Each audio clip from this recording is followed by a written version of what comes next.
Hey, this is Gene with Motoclops, and today we're going to do the unboxing of the 2024 RFN Ares Rally Pro DLX.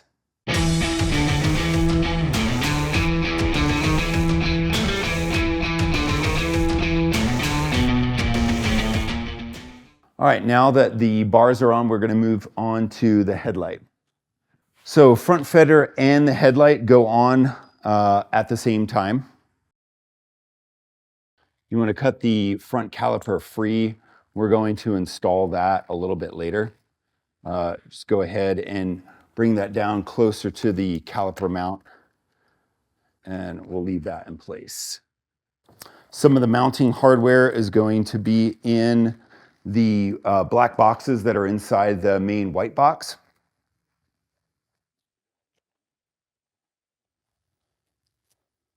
So you want to look around and make sure that you get the correct hardware.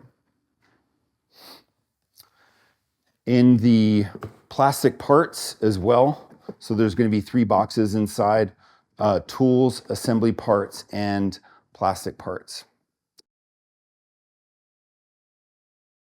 We've got our side shrouds here as we hunt and peck for the appropriate hardware. So for the front fender, we've got a 4mm screw that helps cinch the fender, which then also helps adhere the headlight. So don't lose the washer.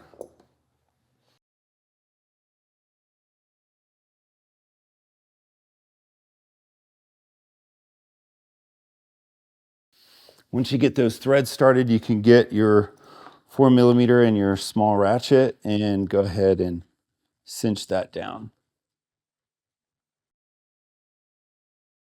Now to get the headlight on, you'll notice that there's a plastic shroud right behind the display that fits over the keyed ignition, and then there are holes underneath the headlight that the posts on the front fender slide into. So you might have to put a little bit of force into that to get it snapped onto there.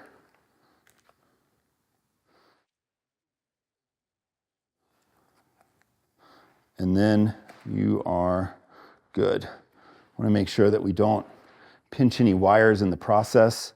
You always want to continue to double check your brake wires, all electrical wires, to make sure that nothing gets pinched.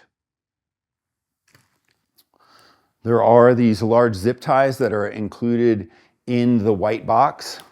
You want to slide those through, and this is how the headlight clamps to the fork tubes. You want to slide those out of the way and behind the fork tubes, and do the same on the other side. Great. Now let's get the front caliper on. The caliper bolts are 5mm, so you want to make sure you have those removed.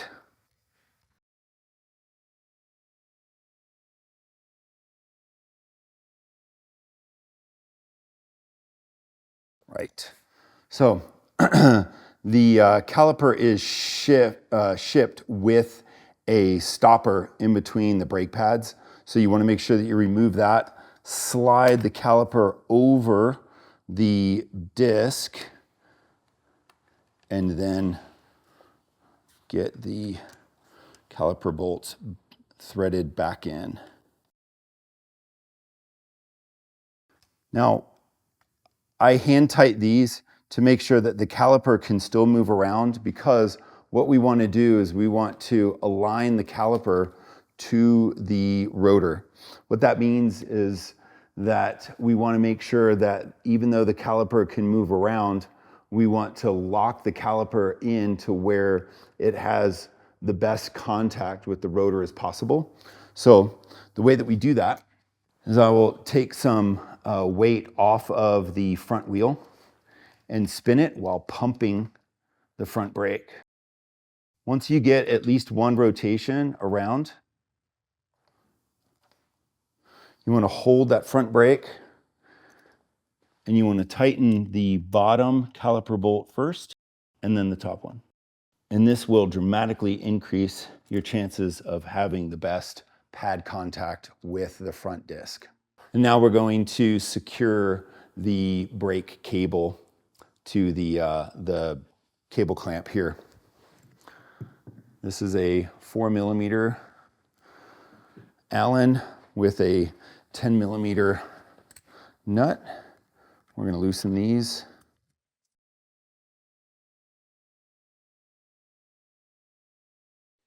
What I like to do is to get this, this enlarged portion of the cable down right below the clamp.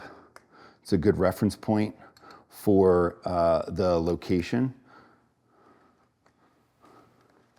It can be a little tricky. You almost need 3 hands to hold the cable guide in place while also tightening everything. Great. Now let's go ahead and take the torque spec for the front axle and pinch bolts and get that buttoned up, and then that way our front end is complete. So we like to torque the front axle to approximately 35 to 40 Newton meters. But before we do that, we're going to put a little bit of blue thread locker on that axle cap. This is definitely a best practice for the axle cap. You know, blue thread locker will keep it or minimize the risk of it rattling out. I'm always amazed how many of these things will just pop out, you know, wiggle loose. So we'll get that in there.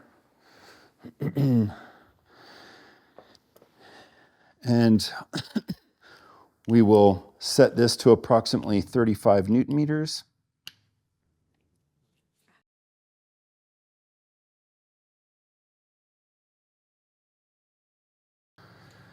The pinch bolts, we torque to approximately 10 to 12 Newton meters.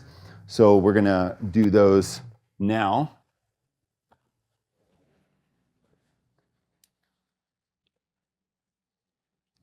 Now it's very important to torque these in the order that I'm laying out here.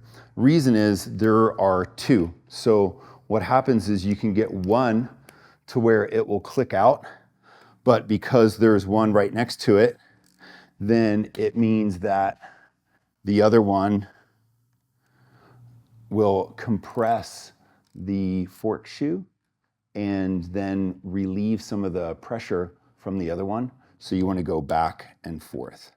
So back, and make sure that each of them click out the same without moving. We're going to do the other side here.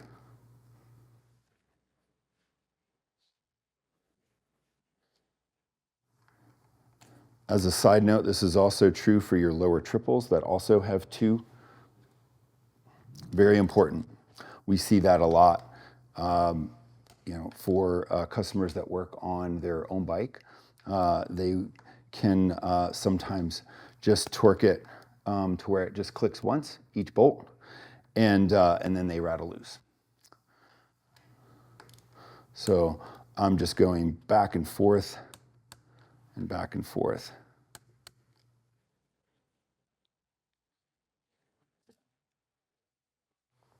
Great. And now we've got the front end done, and we're gonna move to the rear suspension.